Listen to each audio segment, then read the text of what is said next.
Com muita alegria. Glória a Deus. Dá um sorriso pro teu irmão. Fala boa noite para ele, seja bem-vindo.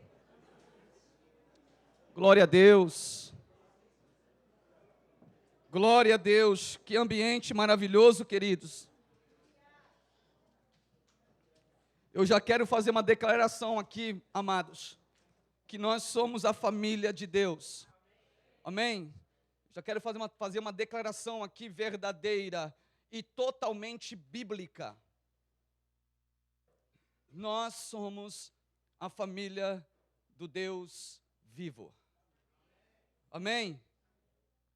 Quero dar as boas-vindas aos nossos amigos que nos visitam nesta noite. Que Deus abençoe teu coração, que Deus abençoe tua vida e que os propósitos de Deus se cumpram no teu coração. Um dia eu fui igual a você, entrei no lugar onde não conhecia ninguém, não falava com ninguém, não sabia o que ia acontecer, muito menos o que iria acontecer depois com a minha vida. Mas, mesmo eu não sabendo o que iria acontecer, há um Deus no céu que vê tudo, conhece tudo, sabe tudo e pode tudo. E naquele dia, Deus já me conhecia, então Ele preparou todo o ambiente para que eu pudesse ter um encontro com Ele. E assim você está aqui talvez pela primeira, pela segunda, pela terceira, pela 15ª. Não importa quantas vezes, o que importa é que as oportunidades de Deus nunca é para o teu mal. Amém, querido? Então Deus abençoe teu coração, viu? Em nome do Senhor Jesus. Falo isso com muito temor e tremor e Deus sabe que não minto.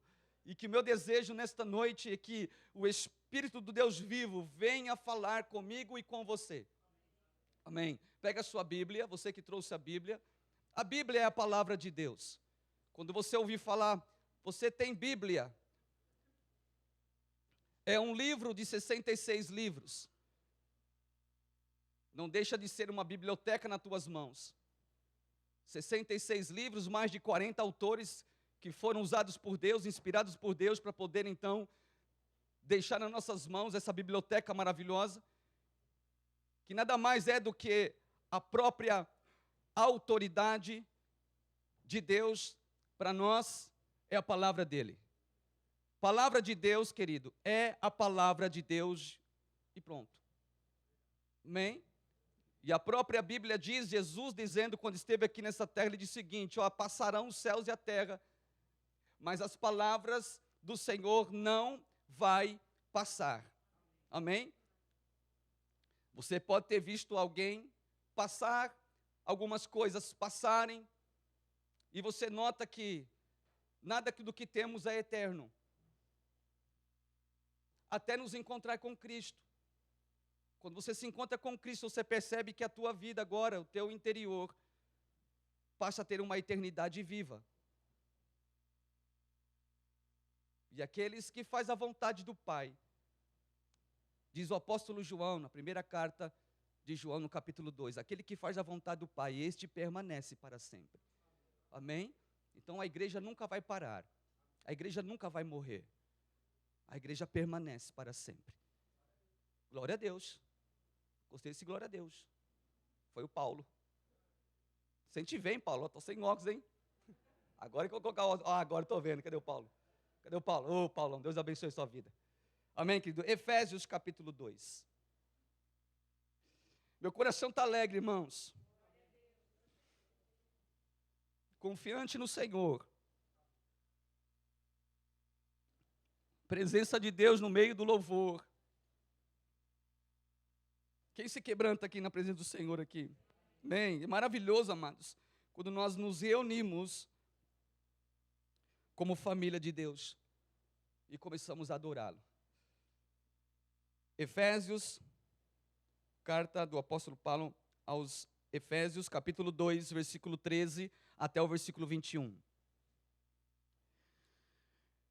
Todos acharam? Amém. Diz assim, acompanhem comigo.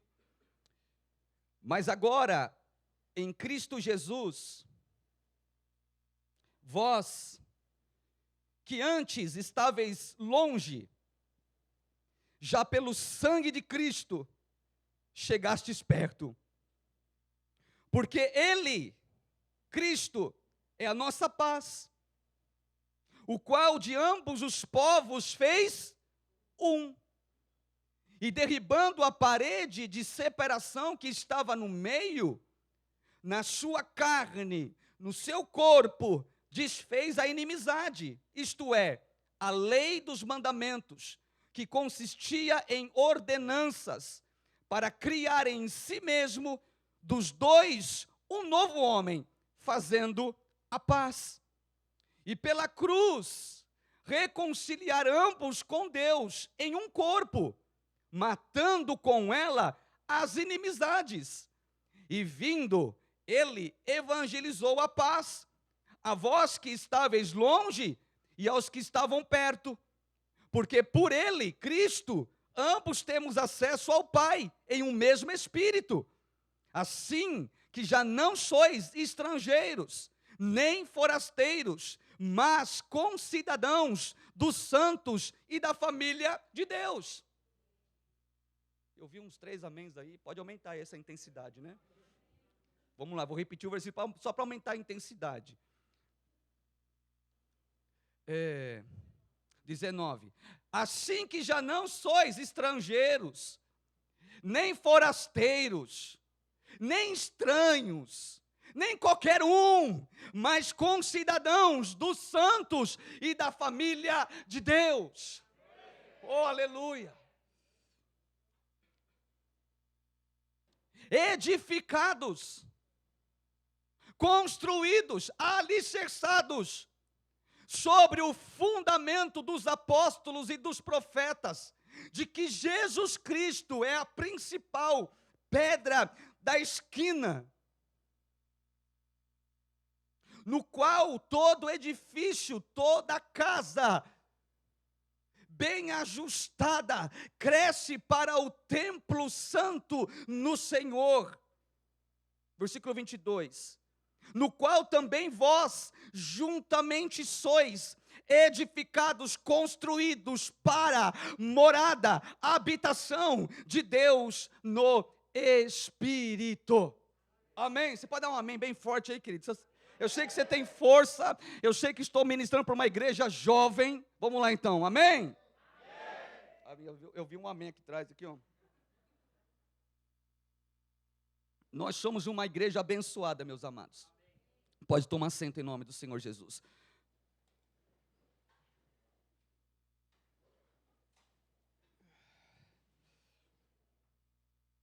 Querido, quando nós olhamos para essa carta que Paulo escreve, não há muita dificuldade em entendê-la. Não há muita dificuldade em perceber a grandiosidade dessas verdades, que precisa estar dentro de cada um de nós. Nós vamos falar hoje um pouco sobre a questão da família de Deus.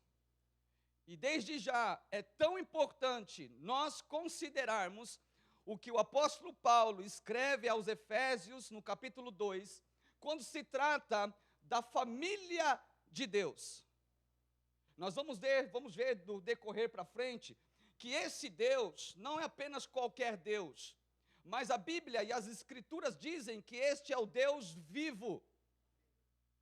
Querido, então, partindo desse princípio de que servimos um Deus vivo, e esse Deus que é vivo, Ele é o dono da família dEle. Isso quer dizer que em nós habita a vida. Agora eu quero te fazer uma pergunta, não precisa responder aqui, depois você pode voltar para a tua casa e responder talvez para o seu filho, para o seu cônjuge, ou se quiser me procurar no final do culto, pode me procurar, ou procurar qualquer outro irmão, para você responder. A pergunta é tão simples: qual é a definição que você tem sobre família? O que você pensa, o que é família? Se eu tiver uma definição equivocada de família, eu vou transferir isso que eu tenho como definição da minha família, eu vou transferir para a igreja. Se eu não souber de fato o que é família, no meu convívio com minha esposa, com os meus filhos, eu não saberei lidar com a família do Deus vivo. As duas maiores instituições que Deus estabeleceu na terra, você já sabe. Você já ouviu a mim falar algumas vezes, ou você ouviu de outros falarem. As duas maiores instituições, quais são, amados? Que Deus instituiu na terra? A família. E depois a igreja. Os mesmos princípios que vale para um, vale para o outro. Então, se eu tiver uma definição correta do que é família, há uma grande probabilidade de eu entender o que é família do Deus vivo. Há uma grande chance de eu não errar em questão da família de Deus. Então, talvez hoje é um tempo muito oportuno para que nós possamos aprender um pouco o que é família. E eu sei, amados, que nós viemos de contextos, de histórias, de culturas, às vezes totalmente equivocada das Escrituras em relação à família. Os membros que Deus estabeleceu para a família era para ser bênção para a família. Porque a família, Maurício, que o Senhor coloca aqui nessa cidade, ela precisa ser um referencial para a sociedade. Dá para entender isso? A tua família, a minha família, ela precisa ser referência para a família dos outros. Agora, quando se trata da família de Deus, não é simplesmente para o bairro, mas é para o mundo. É para as nações. Então, aonde Deus estabeleceu uma família, o conceito de Deus era que essa família viesse de fato a entender o que é viver em família. A responsabilidade de ser família. O que é que nós precisamos agregar no nosso interior para vivermos em família? E nós sabemos, amados, que as maiores barbáries que acontecem, ela começa dentro da família. Os maiores rompimentos de relacionamentos acontecem na família. As maiores tragédias emocionais, físicas, acontecem dentro das famílias. E eu não estou dizendo que simplesmente é porque nós vemos no século 21, não. Olha para trás, olha para a história, dentro da Bíblia e fora dela.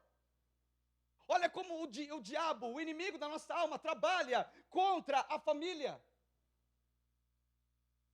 Colocando erros, colocando discórdias, colocando tantas coisas para simplesmente atacar o coração do Deus vivo. A família, podemos dizer, é como a menina dos olhos de Deus. E quando Deus levantou a família, Ele colocou membros nessa família, para que pudesse governar, para que pudesse instruir, para que pudesse direcionar.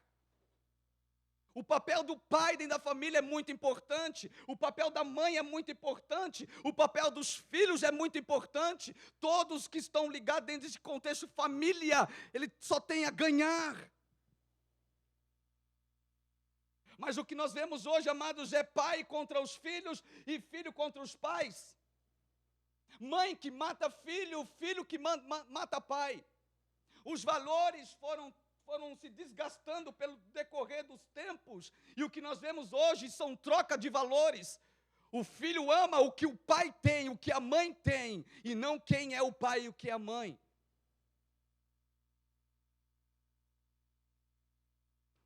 Os pais amam os filhos pelo que eles podem dar, não pelos que eles são. E nós vamos passando o tempo e vamos percebendo que a família, ela precisa do socorro do Deus vivo. Nós vamos perceber no presbítero Maico que as famílias precisam de algo maior do que simplesmente um título de família.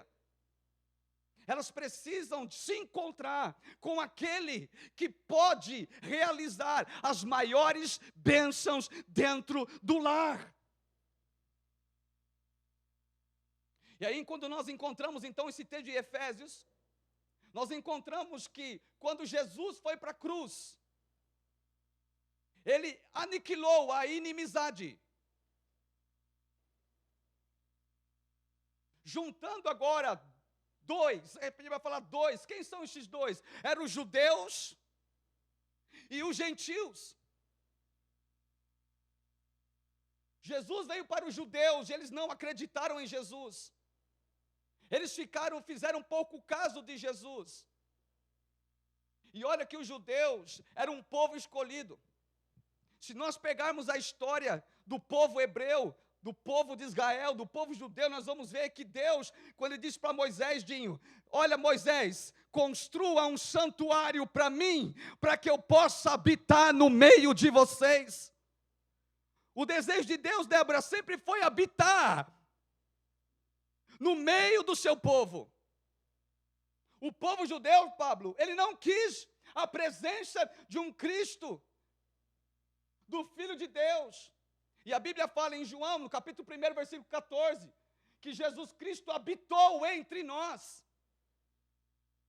E ele foi cheio de graça e cheio de verdade, habitando entre nós. Essa palavra habitar podemos também definir como morar. Ele morou entre nós. E o povo judeu não quis saber. Porém, a Bíblia diz que então abriu-se uma porta para os gentios. Quem eram os gentios? Eu e você, que não fazíamos parte de Israel, não tinha nenhuma linhagem de Israel. Então o Senhor uniu, pegou os dois povos que eram inimigos do Senhor. Porque a ideia de Deus sempre foi: eu vou mandar construir um tabernáculo para que eu possa habitar no meio do meu povo. O povo não entendeu muito. Depois Deus disse: vou mandar construir um templo. E quem vai construir o templo não é Davi, vai ser Salomão. Salomão construiu um templo. E se você ver a história em 1 Crônicas, 1 de Crônicas, você vai perceber que Deus, quando Salomão oferece ali o sacrifício, oferece aquele lugar, o templo para o Senhor, Deus disse: olha, se o meu povo me chamar pelo meu nome, e se humilhar, se arrepender, e se deixar os seus maus caminhos, então eu ouvirei dos céus, perdoarei os seus pecados e sararei a sua terra, porque agora os meus olhos vão estar voltados para ti. A minha presença vai estar olhando para você. Não era mais tabernáculo, não, agora era templo. Porém, Ageu, ele profetiza que a casa da segunda glória seria maior do que a primeira, porque o templo já também passou. E agora a Bíblia diz em 1 Coríntios, capítulo 3, versículo 16 e 17, abra comigo agora, por favor, 1 Coríntios, capítulo 3, versículo 16 e 17, é um texto conhecido nosso. 1 de Coríntios, capítulo 3, versículo 16 e 17.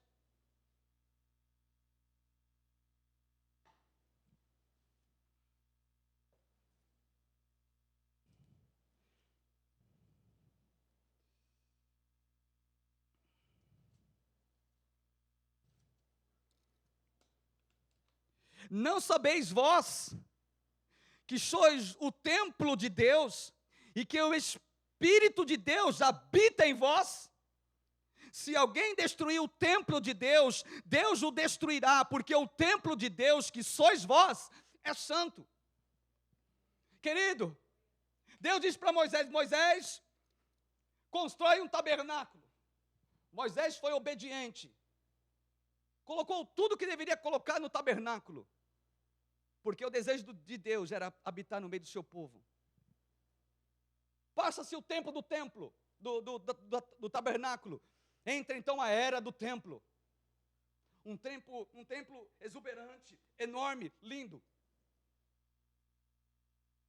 Porém, foi destruído. E os planos de Deus nunca foi destruído. Porque a casa da segunda glória agora seria maior do que da primeira. E querido, Quem é essa casa da segunda glória? Eu quero dizer para você que sou eu e é você. É a igreja do Deus vivo. O templo do Espírito Santo. E olha que interessante, quando Paulo escreve essa carta aqui aos Coríntios, Paulo está dando uma definição, mas não é de indivíduo, é mais no coletivo. Se nós prestarmos atenção, depois você lê na tua casa devagar e bem com atenção, você vai perceber que Paulo, ele coloca aqui, não é no plural, ele coloca no singular. Vocês não sabem que vocês são o templo, ou seja, a coletividade em questão de uma casa. Porque agora Jesus quando veio aqui na terra, em João capítulo 1, versículo 14, ele veio habitar entre nós. Depois da morte, depois da sua ressurreição, na cruz do Calvário, depois que ele ressuscitou, agora ele não está mais entre nós, agora está em nós. Então isso quer dizer, amado, que a história muda. Porque agora eu e você somos a casa do Deus vivo. Edificados nele, tendo fundamento, que é Cristo. E isso é tão importante, amados, porque na verdade, dentro dessa construção de casa, nós podemos colocar que casa é a igreja. E quando no versículo 17, olha o versículo 17, 1 Coríntios, capítulo 3, versículo 17. Se alguém, o que, amados? Se alguém destruir o templo de Deus, Deus vai fazer o que, irmãos? Porque o templo de Deus que sois vós é santo.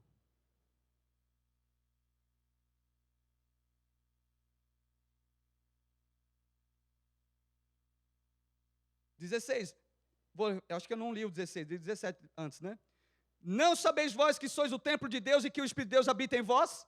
Se alguém destruir o templo de Deus, Deus o destruirá, porque o templo de Deus que sois vós é santo.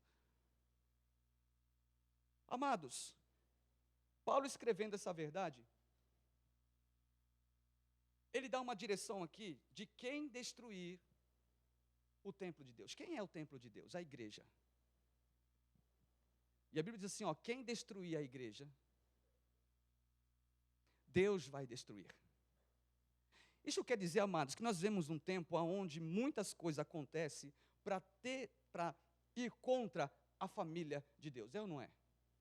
Quantas coisas hoje nós ouvimos, quantas coisas nós presenciamos no século 21, neste tempo contemporâneo, nesse tempo que nós estamos vivendo, quantas coisas querem denigrir a igreja, querem acabar com a igreja, querem parar a igreja, quantas coisas querem destruir a igreja, é ou não é, gente? E quando nós falamos de igreja, amado, não é simplesmente uma igreja como essas quatro paredes, não. Eu estou dizendo assim, quando eles querem destruir a igreja, eles querem acabar com a família do Deus vivo. E quem é a família do Deus vivo? Somos nós. Eu e você somos a família de Deus. Então, quando alguém se levanta contra a igreja, está se levantando contra quem? A mim e a você, contra a igreja de Cristo. Lembra do apóstolo Paulo, que na verdade era Saulo?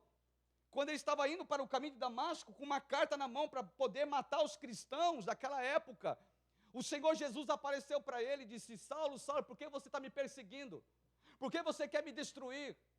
E o mesmo Paulo agora, ele escreve, olha, um dia eu tentei destruir, por ignorância, porque eu não sabia, de fato, que a igreja era propriedade exclusiva do Deus vivo, e eu comecei a mexer com a menina dos olhos de Deus, e quando eu comecei a mexer com a família de Deus, ele aparece para mim, e por misericórdia, Paulo não foi destruído, pelo contrário, Paulo foi levantado como apóstolo para pregar para os gentios.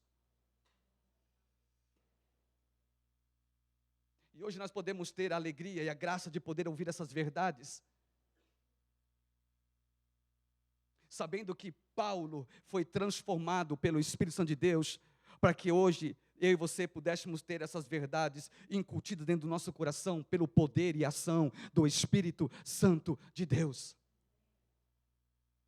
Está entendendo isso, querido? Amados, eu quero trazer uma palavra grega aqui, está aqui, talvez aqui atrás. Oikos. Quem já ouviu falar oikos? O que significa oikos? Oikos, querido, ela traz 3 sentidos para o povo grego. O primeiro sentido, a primeira definição, era a definição de casa. A segunda definição era a propriedade da família. E a terceira palavra que eles usavam para oikos era família. E quando você se aprofunda na palavra família, olha que interessante, amado, eu fui pesquisar. E essa palavra família, no grego é oikeios, que é a mesma palavra de oikos, propriedade da família, casa ou família. Agora, preste atenção o que significa a palavra família. Significa assim, olha, aquele que pertence a uma casa habitada, ou família, o doméstico, íntimo, que pertence ao lar, relacionado pelo sangue, que pertence à família de Deus, lugar onde alguém fixou sua residência, habitação estabelecida de alguém, domicílio, ocupantes de uma casa, todas as pessoas que formam uma família, um lar, família de Deus, a igreja cristã. Essa é a definição da família. E o que mais me chamou a atenção aqui é uma palavra chamada pertencer. Então, quando você fala sobre família, e a definição aqui que nós queremos colocar, a definição de família é pertencer. Então, quando eu tenho uma definição correta da minha família, isso quer dizer que eu pertenço a um lar. Eu não simplesmente pertenço a uma casa construída de madeira, de gesso, não. Eu faço parte, eu pertenço, eu habito dentro de um contexto chamado lar. A questão de pertencer. A Bíblia diz assim, olha, 2 Timóteo, segunda carta ao Timóteo, capítulo 2, versículo 19, diz assim, ó, só escute por favor, eu vou ler na versão transformadora, diz assim, olha, mas o alicerce sólido de Deus permanece firme, com esta inscrição, 2 pontos, o Senhor conhece quem pertence a Ele, e todos que pertencem ao Senhor devem se afastar do mal. Olha a palavra que Paulo escreve para Timóteo, a palavra pertencer. Querido, a igreja não é um lugar simplesmente onde nós frequentamos. A tua família não é um lugar onde você simplesmente frequenta. Pastor, qual é a diferença de frequentar e pertencer? É muito grande. Porque, por exemplo, quem já foi aqui no Combine? Você não pertence ao Combine, você frequenta o Combine. Quem já foi no shopping? Quem já foi aí no mercado? Quem já foi no hospital? Quando nós entramos nesses departamentos, querido, que o governo oferece para nós, que a sociedade oferece para nós, que a cultura oferece para nós, nós não estamos pertencendo a esses ambientes. Nós frequentamos esse ambiente. O único lugar que você pertence é quando você entra da porta da tua casa para dentro. Porque se o teu sentimento, quando entrar na tua casa, foi um sentimento de frequentar, querido, tudo vai para água abaixo. Quando nós entrarmos por aquela porta, o nosso sentimento não pode ser de frequentar uma igreja. Eu tenho que pertencer a uma igreja. Se o próprio Deus diz assim, olha, eu sou o Senhor, e eu sei quem é que pertence a mim. Quando Deus diz assim, olha, eu sei quem é que pertence, amados. Quem é esse que Deus sabe que pertence? Todo aquele que recebeu Jesus Cristo como Senhor e Salvador. Todo aquele que se arrependeu dos seus pecados e reconheceu Cristo como Senhor e Salvador da sua vida, reconhecendo que Jesus é o Filho de Deus, este então pertence à família de Deus. E a minha mentalidade precisa mudar mais do que nunca. Porque se eu simplesmente ter um pensamento de que Cristo morreu por mim, mesmo assim eu não pertenço à família dele, eu estou equivocado. Eu não vou usufruir de todos os benefícios que ele tem para mim como família.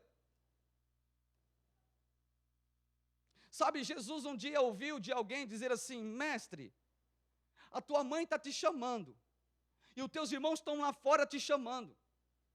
Qual foi a atitude de Jesus? Aquele que veio e habitou entre nós, ainda estava entre nós, ele não estava ainda em nós, mas estava entre nós. Ele vira para aquelas pessoas que vieram dar o recado, e o que ele diz? Ele olha para aquelas pessoas, volta olhares para os seus discípulos, aponta para eles e diz assim: olha, a minha mãe e os meus irmãos são estes que fazem a vontade do meu Pai. Quando nós não temos uma definição de pertencer a uma família espiritual, uma família de Deus, nós vamos colocar nossa família biológica acima daquilo que Jesus não colocou.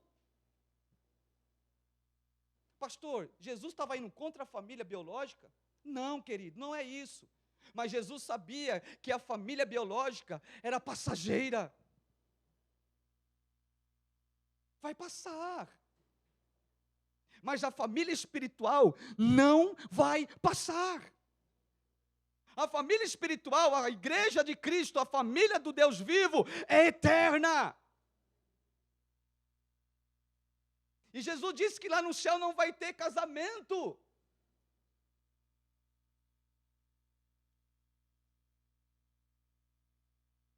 Isso quer dizer, amados, que Jesus, ele valorizou aquilo que o Pai estava valorizando. Jesus tanto amou Maria, a sua mãe, que no final da sua história, já indo para o Calvário, ele para e diz: João, eis a tua mãe, mãe, eis o teu filho. Um cuidado especial para a família biológica. Então Jesus não quis desprezar, Jesus só quis manter um pensamento eterno no coração dos seus discípulos. Queridos, nós precisamos valorizar a família do Deus vivo, nós precisamos valorizar a cada minuto a igreja. E a pergunta é: nós pertencemos ou nós frequentamos? Porque quando eu pertenço à família de Deus, o que acontece, amados? Eu me responsabilizo pelo outro. Eu me torno agora responsável pelo outro. Eu passo a colaborar com o outro. Eu me comprometo com o outro. Eu passo a amar o outro. Eu passo agora a ajudar o outro. Eu não simplesmente frequento no final de semana, mas na semana estamos abertos uns para os outros. É quando na semana acontece algo e nós podemos nos comunicar para que a igreja permaneça, para que o amor de Cristo seja constante no meio da igreja.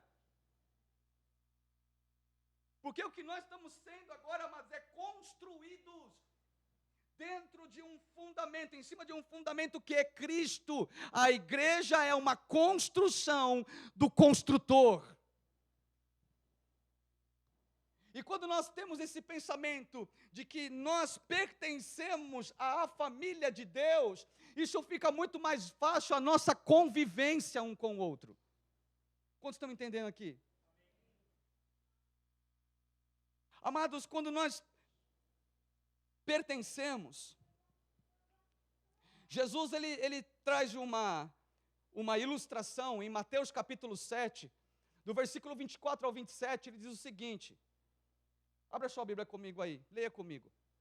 Mateus capítulo 7, versículo 24 ao 27. Jesus aqui ele mostra dois fundamentos.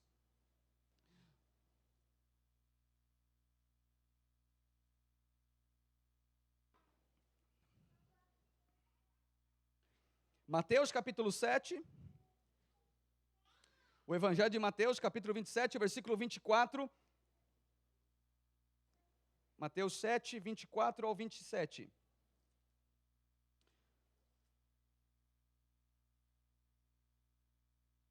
Jesus aqui nos mostra dois alicerces. E eu quero colocar um alicerce aqui com o nome de pertencer. E o outro nome de frequentar. Tá? Então, o primeiro aqui vai ser de pertencer. Que diz o seguinte: todo aquele, pois, que escuta essas minhas palavras e as pratica, assemelhá-lo-ei ao homem prudente, que edificou a sua, o quê? Casa, o seu oikos, sua família, o seu lar, sobre a rocha. Aquele que ouve e pratica os ensinamentos da palavra de Deus, é aquele que pertence a uma casa. E quem pertence a uma casa, Dinho, não quer que a casa caia. Quem aqui de nós, amados, quer que a nossa casa, a nossa família caia? Nós nos deparamos com algumas situações,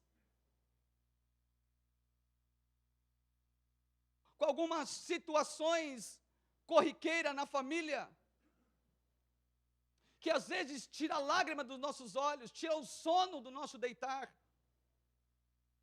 nos deixa de cabelo em pé, é ou não é, gente? Por quê? Porque nós não fomos condicionados em Cristo para ver a nossa família ruir. Se eu tenho esse empenho em cuidar da minha casa, eu preciso ter esse empenho em cuidar da família de Deus. E isso não é obra só do pastor, é obra daquele que é membro dessa família. Se você pertence a essa família, eu tenho certeza que você não quer que a igreja caia. Nós não podemos ficar felizes quando a igreja cai. Nós precisamos ter no nosso interior, amados, o mesmo sentimento que houve em Jesus Cristo. E qual foi o sentimento que houve em Jesus Cristo em Filipenses capítulo 2? De não querer ser igual a Deus, mas usurpando de ser igual a Deus, ele toma a forma de servo, se humilha a si mesmo para servir. Então a igreja de Cristo, este lugar que você pertence, é um lugar onde nós precisamos nos comprometer, amados, com um coração sincero, de poder ajudar o outro, para que o outro e eu não venhamos a cair. Quantos estão entendendo isso? Mateus 7, 25, olha o que diz. E desceu a chuva, correram rios, e assopraram ventos, e combateram aquela casa, aquela família, aquele oikos, e não caiu. Por quê? Porque estava edificada no fundamento, Cristo. Então, se eu pertenço a Cristo, se você pertence a Cristo, a igreja está segura, num ótimo lugar. Agora, olha o versículo 26. E aquele que ouve as minhas palavras e não cumpre, compará-lo-ei ao homem insensato, que edificou a sua casa, a sua família, sobre areia. Esse é o outro lado da moeda, esse é o lado daquele que frequenta. Ele ouve, ele se alegra, mas não pratica, e por não praticar, ele simplesmente mantém uma mentalidade de frequência. Querido, igreja não é lugar para frequentar, é para pertencer. E Deus está nos chamando para pertencer a Ele a cada dia. Pastor, eu não conheço a Cristo, eu não sei quem é Cristo, mas Cristo te conhece, e o desejo dele é que você também venha pertencer a Ele. Versículo 27, desceu a chuva e correram rios, e assopraram ventos, e combateram aquela casa, aquela família, e caiu. E foi grande a sua queda. Querido, eu coloquei o seguinte, olha, pertencer, ser propriedade de, ser membro de, fazer parte integral de, ser da responsabilidade e obrigação de. Isso aqui é pertencer. E o que é frequentar? Eu coloquei o seguinte, fazer visitas, frequentes, ação de ir sempre a determinado local, ir com regularidade ou parecer todos os dias no mesmo lugar, assistir. Isso aqui é uma definição que o dicionário dá da palavra frequentar.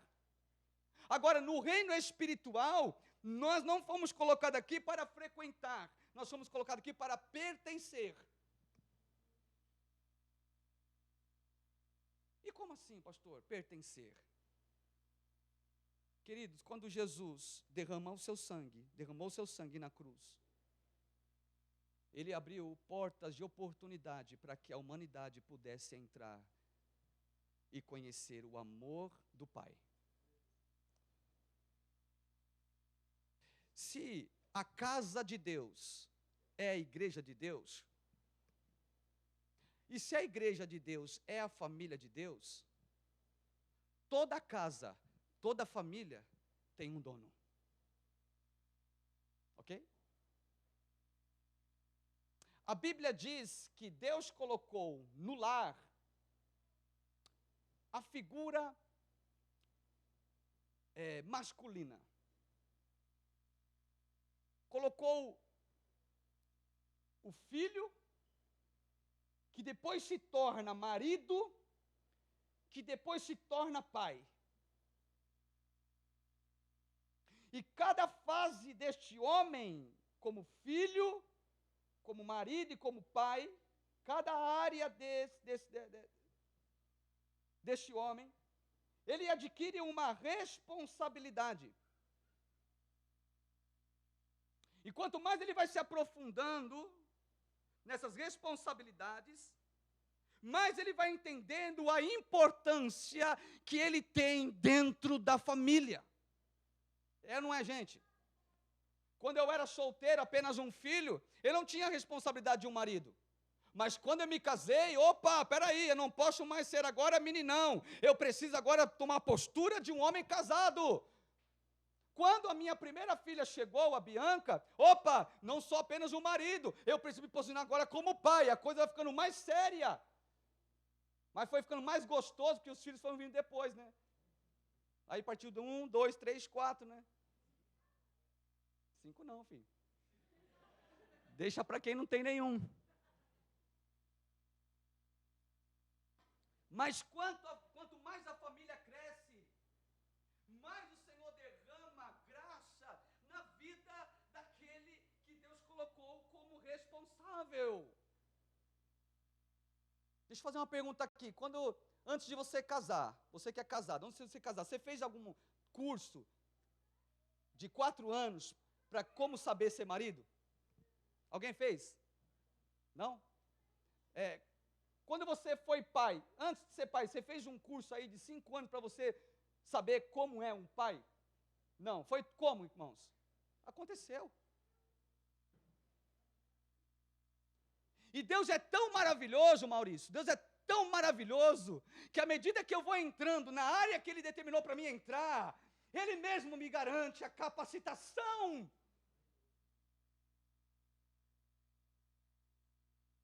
E é por isso que quando um filho casa, se torna marido, depois se torna pai, é fundamental ele colocar as palavras de Cristo, não para ser um frequentador, mas para pertencer a uma família.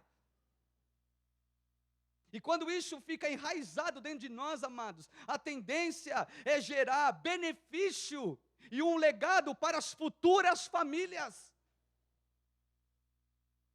E eu louvo a Deus pela igreja de Jesus, pela família de Deus na terra, porque ela tem conservado os princípios e valores eternos da família. Eu louvo a Deus pela tua vida que pertence à igreja de Jesus. Eu louvo a Deus pela tua vida que você tem compromisso com a família de Deus. Sabe por quê? Porque eu e você estamos sendo construídos para que o principal, Cristo em nós, não venha se perder no meio da jornada da nossa caminhada.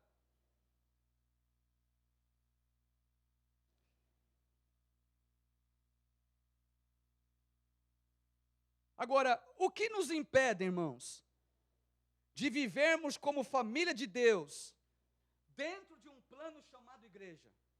O que tem nos impedido? O que nos impede de avançar? Já que entendemos que o plano de Deus é pertencer a Ele, a uma família, não sermos simplesmente qualquer um, mas pertencer a uma família com responsabilidade. A pergunta é: o que nos impede? O que tem nos impedido de avançar como família de Deus? Eu coloquei algumas coisas aqui, irmãos.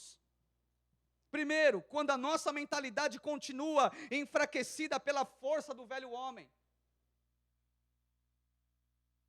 Quando isso acontece, quando a nossa mentalidade ela continua enfraquecida pela força da velha natureza, nós então começamos a ignorar os benefícios que o Senhor nos entregou em Cristo. E nós achamos que nós podemos viver algo novo trazendo coisas velhas. Não, isso não funciona, amados.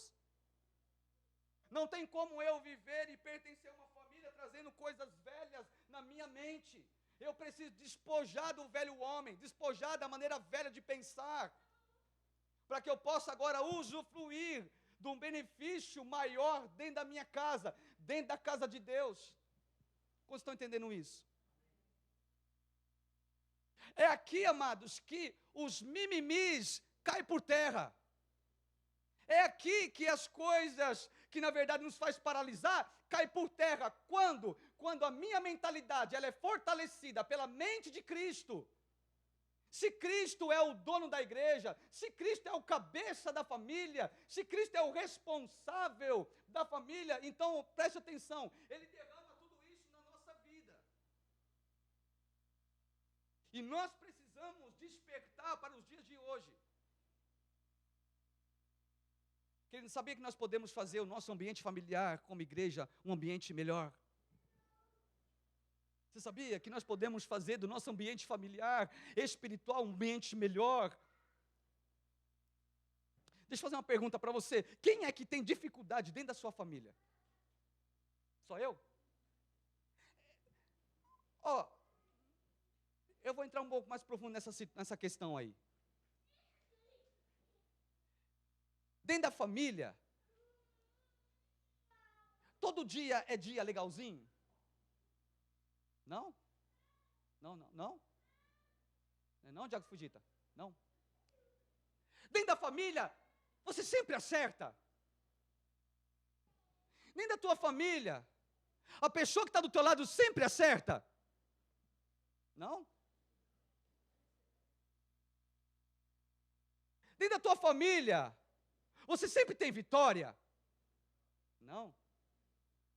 Dentro da tua família, às vezes você se pega chorando, como dizendo assim: ah, me esqueceram.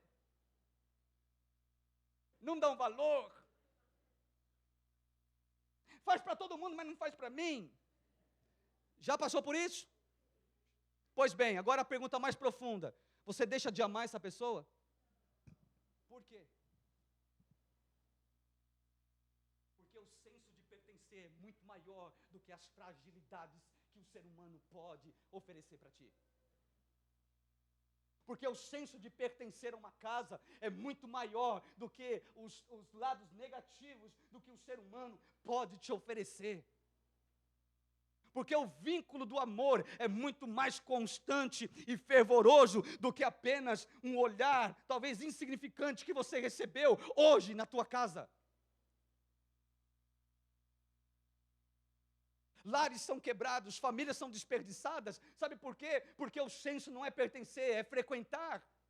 Eu vou frequentar um lugar que me faz bem. Eu vou frequentar um lugar que simplesmente move o meu ego, me faz sentir bem. E quando você está num lugar que não te faz se sentir bem, qual é a coisa que você quer fazer? Ó, vou cair fora. Por isso que você escolhe o lugar onde você frequenta. Por isso não é qualquer mercado que você vai, não é qualquer shopping que você vai num lugar onde te tratam bem. Não é, gente? Não é? Vai numa loja, num shopping, num mercado, seja o que for, e deixa a pessoa te tratar mal. Você nunca mais volta lá. A não ser por misericórdia, vou tentar de novo. Não é, gente? Sabe por quê? Sabe por quê? Porque existem opções, alternativas. Não dá nisso aqui, eu vou no outro. Ah, não está legal aqui, eu vou no outro. Queridos, Deus não faz alternativa. Deus não tem alternativa. Deus não trabalha com plano B, irmãos. Deus trabalha somente com pertencer. Nós precisamos pertencer. Porque quando nós pertencemos, amados, se o irmão pisar no teu pé, se tiver com cara feia, se tiver com um olhar diferente, se tiver qualquer coisa, irmão, você vai suportar. Sabe por quê? Porque você o ama. Porque a Bíblia diz que Deus, Ele sabe quem é, que é aquele que recebeu a Cristo, e os que recebeu a Cristo estão sendo construídos para templo santo do Senhor, e aquele que é templo santo do Senhor, entende muito bem que Ele também é falho, que Ele também é limitado, que Ele também erra, porque é ser humano. Não existe família perfeita. Existe família que está sendo aperfeiçoada. E sabe, amados, no contexto da adoração, sabe o que adora a Deus? É quando Deus vê uma igreja, uma família unida. Nós às vezes assimilamos, a adoração com louvor, com a música, isso faz parte, isso é bom, mas mais do que isso, o que realmente glorifica a Deus e realmente sai como uma adoração em espírito e em verdade, é quando a igreja, a família está unida, está realmente vencendo as dificuldades diárias. É assim que nós vencemos, amados. Não há mais tempo a se perder. Nós precisamos, de fato, colocar isso aqui no nosso coração e dizer, olha, a família que Deus me colocou, a família onde Deus me colocou, é a melhor família. Mesmo tendo contratempos, mesmo tendo diferenças, querido, olha para o teu lado um pouquinho. Por favor, olha, tira um tempinho para você olhar. Vai, olha para trás, olha para frente, olha para o lado. Visualize. Olha um pouquinho para mim. Olhar para o teu irmão, visualizar o teu irmão, considerar o teu irmão, isso também é adoração. Quanto sabia disso? Isso também é adorar o Pai em espírito e em verdade. A mulher samaritana recebe uma revelação que nenhum dos apóstolos receberam, Makazumi. Você não vai ver em outro evangelho o que Jesus disse para aquela mulher samaritana, uma mulher simples, uma mulher, na verdade, pecadora, uma mulher que já tinha 5 maridos, o que estava com ela não era mais o marido dela. Em João capítulo 4, ela se encontra com Jesus, Jesus faz questão de estar com ela. O samaritano não conversava com o judeu, Jesus foi lá e conversou com ela. Ei, me dá um pouco de água aí para me beber. Quem és tu para pedir água?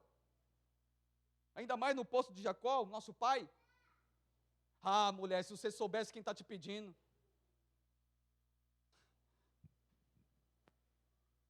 Você receberia água viva no teu interior, nunca mais você voltaria aqui para beber essa água. Chama teu marido. Ah, não tenho marido. Ah, falaste muito bem, falaste com verdade. Ah, tu és profeta. A conversa vai. De repente ela fala assim, tá bom, me explica uma coisa, me ensina uma coisa. O samaritano disse que para adorar a Deus precisava estar num monte de Gerazim. E os judeus falam que adoração é no templo de Jerusalém. E aí Jesus, me explica isso daí, como que é, aonde que eu tenho que adorar? Jesus vai no cerne da questão. Não é nem no Monte Gerazim, em Samaria, e nem lá no templo de Jerusalém. Porque o Pai é Espírito, e o que importa é que os adoradores do Pai adorem Ele em Espírito e em verdade, porque o Pai procura a tais como assim o adora, em Espírito e em verdade.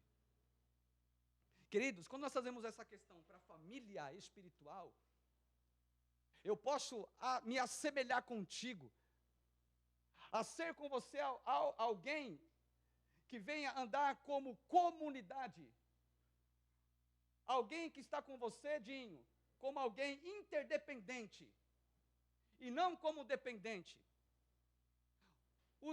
Os pertencentes a Deus entendem pelo Espírito que nós somos interdependentes.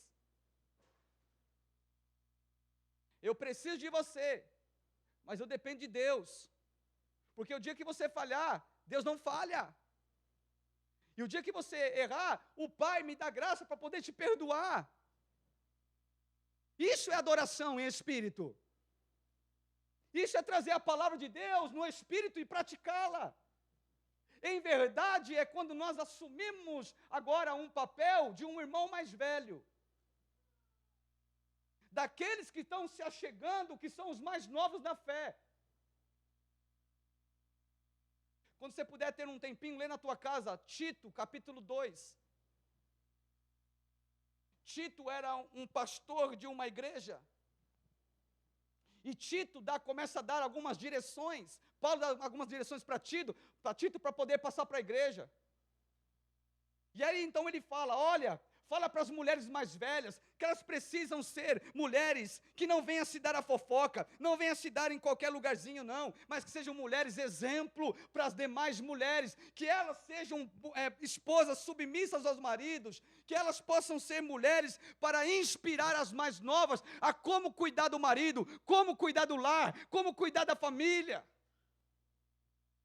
Diga para os homens mais velhos, serem varões de entendimento, para que possa ajudar os mais mancebos a serem homens de verdade, homens íntegros, homens de caráter formado.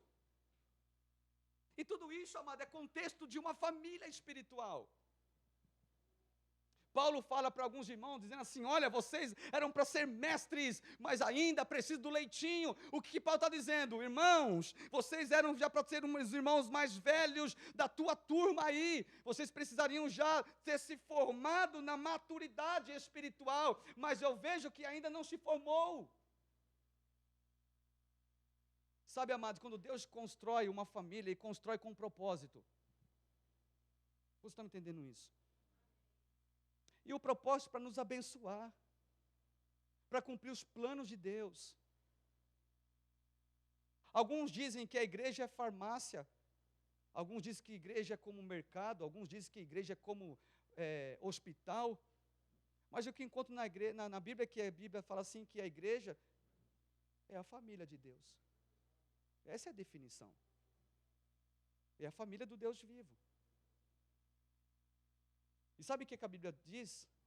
Paulo dizendo para Timóteo, Timóteo, se eu demorar para chegar aí, lembra-te dessas palavras e comunique à igreja, que é a casa de Deus, diga para eles que a igreja é o baluarte e alicerce da verdade.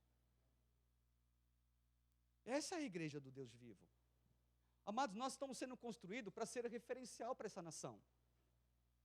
Aonde nós vamos, aonde nós estamos, nós somos uma referência para essa sociedade que às vezes não conhece quem é Cristo.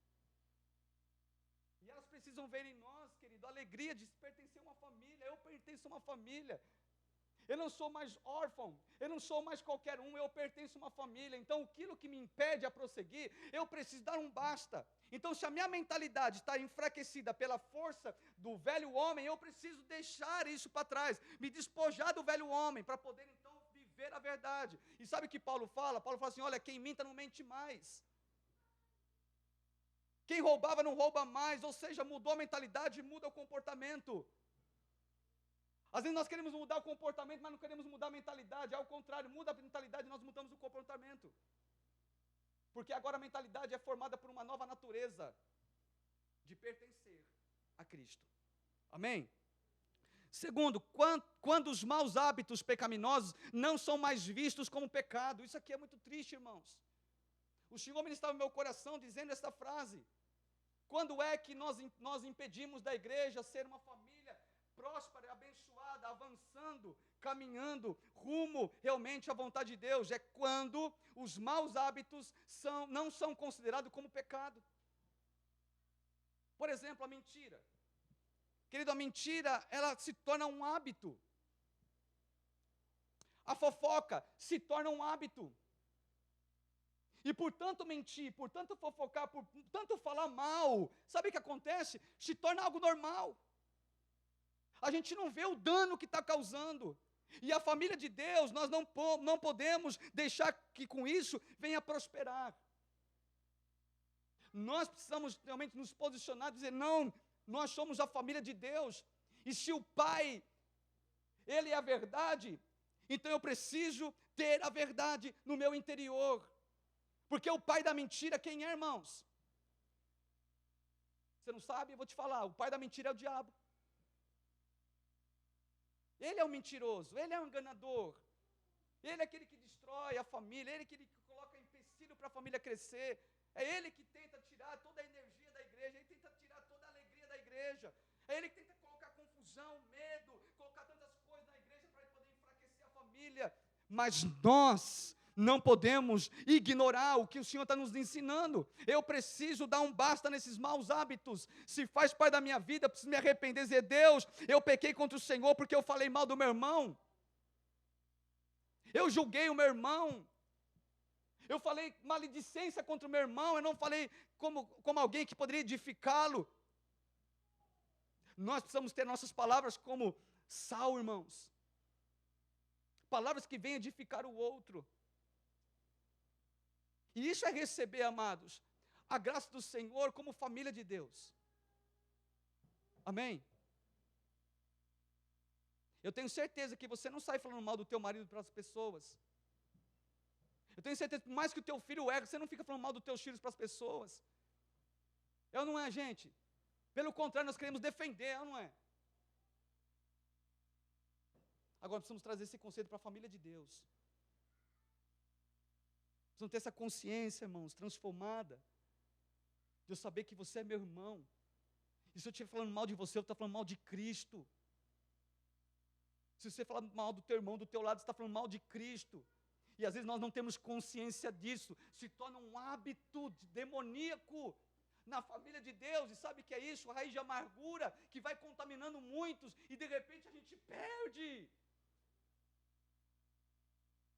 Nós precisamos, em nome do Senhor Jesus, de fato, amados, fazer a nossa casa em cima da rocha. Amém? Terceiro, quando trocamos a comunhão dos santos pelo isolamento, há uma troca desnecessária, amados. Quando é que então impede de nós crescermos como família? Quando eu deixo o meu irmão, eu deixo a comunhão com vocês e me isolo. Provérbios capítulo 18, versículo 1 diz assim na mensagem: o egoísta que só olha para o próprio umbigo é uma afronta à vida em comunidade. Olha que diz isso, amados. Vou repetir isso aqui, olha. O egoísta que só olha para o próprio umbigo é uma afronta à vida em comunidade. Em outra versão é: aquele que se isola descarta a verdadeira sabedoria. Olha que Salmo 68, versículos 5 e 6 diz assim: olha, Pai dos órfãos, defensor das viúvas, esse é Deus, cuja habitação é santa. Deus dá uma família aos que vivem só, liberta os presos e os fazem prosperar. Os rebeldes, porém, Ele faz morar em terra árida. Olha o que Deus faz com a família, com o solitário. Chama você para estar em família. E sabe o que o diabo faz? Ele tenta tirar eu e você da família para isolar. E o propósito de Satanás, quando tira alguém da família para isolar, é para matar. Deus, quando tira você e eu do isolamento e coloca na família, é para nos dar vida. Amém, queridos? Agora, o que Deus espera, irmão, da igreja como sua própria família? O que Deus espera de mim? Já fez essa pergunta? O que Deus espera de mim? Como parte desta família, como membro desta família, o que Deus espera de mim? Dentro de um corpo, dentro de uma família. Primeiro, como família de Deus, precisamos cultivar um ambiente de relacionamento firmado na unidade. Segundo, como família de Deus, precisamos crescer no ministério servil, servindo com prazer. Terceiro, como família de Deus, precisamos ser e fazer discípulos de Cristo. Esses 3 pontos, amados, é bíblico. Esses 3 pontos é do coração de Deus para a nossa vida. Em todo o evangelho, em todas as cartas paulinas, você vai encontrar essas frases embutidas nos ensinamentos que Deus deixou para a sua igreja, para a sua família. Buscarmos ter um relacionamento de unidade. Jesus, ele ora na oração sacerdotal. pedindo ao Pai para que nós, como família, pudéssemos ser um com Ele, assim como Ele é com o Pai. E através dessa unidade, o mundo saberia que Ele é o Cristo. Então, quando nós andamos unidos, irmãos, em espírito, nem sempre, escuta aí, nem sempre é possível estar 24 horas com esse amado irmão Vaguinho. Nem sempre é possível andar 24 horas com essa família, com esse irmão querido. Nem sempre é possível andar, talvez 3 dias com você. Mas a questão é que nos fortalece no pertencer, é quando nós temos um relacionamento no espírito, de unidade. E isso é tão forte, amados. Porque essa é a vontade de Deus para nós. Filipenses capítulo 4, Efésios capítulo 4. Um só Senhor, uma só fé, um só batismo, um só Espírito. Tudo isso dentro do vínculo da paz. Deus em mim, Deus em você, Deus em nós. É quando o nosso sentimento de eu morre para dar lugar ao sentimento de nós. É quando não é mais eu, é quando agora é nós. É quando o conceito agora de família não é o que é bem para mim. Eu vou comprar para mim, eu vou me engrandecer para mim. Não, é para nós. O objetivo é nós. E nós precisamos lutar contra o próprio egoísmo que está dentro de nós, amados. Isso é uma realidade.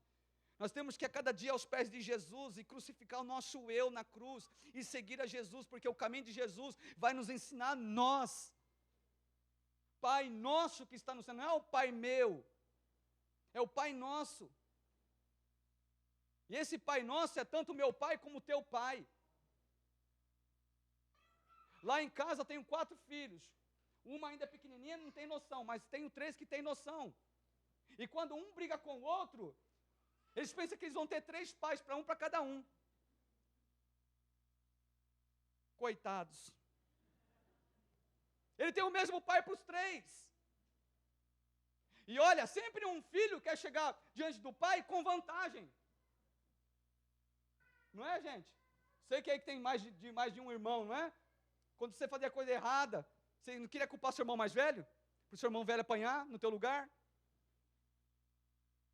Se você contar para o pai, eu vou contar o que você fez aquele dia lá.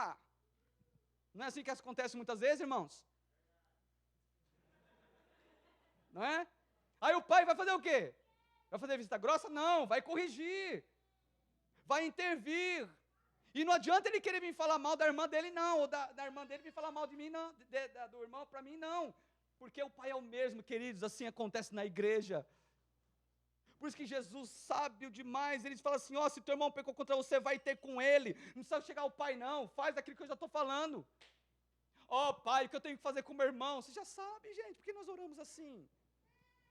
Nós damos de espiritual. Deus, estou nessa situação. E o que o Senhor quer que eu faça? Jesus, quando ensinou, ele não falou assim, vai lá e ora. E vê que o pai tem para falar para você a respeito do teu irmão. Não, Jesus foi prático. Teu irmão pecou contra você, vai ter com ele. Amém, queridos?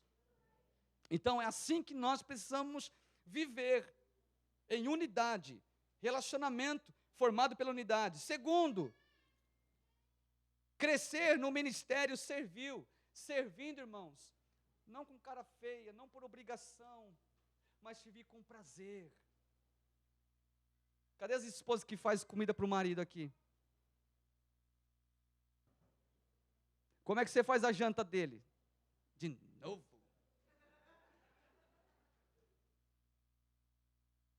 Vou encher de sal, para ele ver só o que ele merece.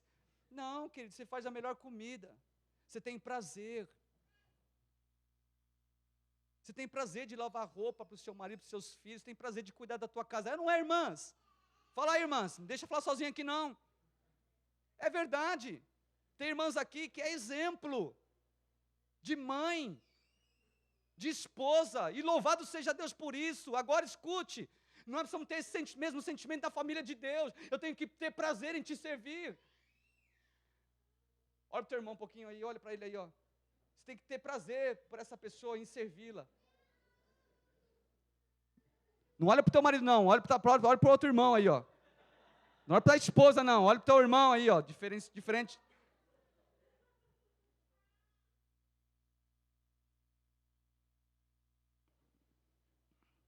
E outro, precisamos ser e fazer discípulos de Cristo, amados. Qual é o propósito da família de Deus, irmãos? Não é nos fechar nas quatro paredes. Não, é fazer discípulo. Diga aí comigo, fazer discípulo. É o propósito da família de Deus. Jesus disse: ide por todo mundo, pregai o evangelho a toda criatura, batizando o nome do Pai, do Filho e do Espírito Santo de Deus, e ensinando eles a guardar tudo o que eu tenho vos ensinado. E quando vocês fizerem tudo isso, lembre-se, eis que estou com você todos os dias, até a consumação dos séculos. Nós precisamos despertar, amados, para a família que nós somos inseridos, para que nós possamos fazer discípulos. Quando nós não andamos em egoísmo, quando nós não andamos simplesmente pensando em mim mesmo, nós vamos querer fazer discípulos, irmãos. Liga para alguém, por favor, liga para alguém. Manda e-mail para alguém. Pergunte como ele está. Se interessa. Pegue alguém que chegou agora. Vai tomar um café. Dê um abraço. Se importa. Quantas pessoas que não estão aqui na família de Deus, irmão, hoje, vai passar semana que vem, a gente não está nem aí. Se importa quando você vê alguém que não chegou aqui, olha, se importa. Manda um e-mail, faz uma ligação, faz alguma coisa. Porque nós pertencemos a uma família, é a família do Deus vivo. E nós temos que ter o mesmo sentimento que houve em Jesus, de pertencer. Por isso que ele não se esquivou da cruz, porque ele sabia a quem ele pertencia. Para hoje, não habitar entre nós, mas para morar em nós. Amém, queridos? E finalizo por aqui, pode tomar assento, pode levantar, por favor. Já está sentado, levanta. Olha,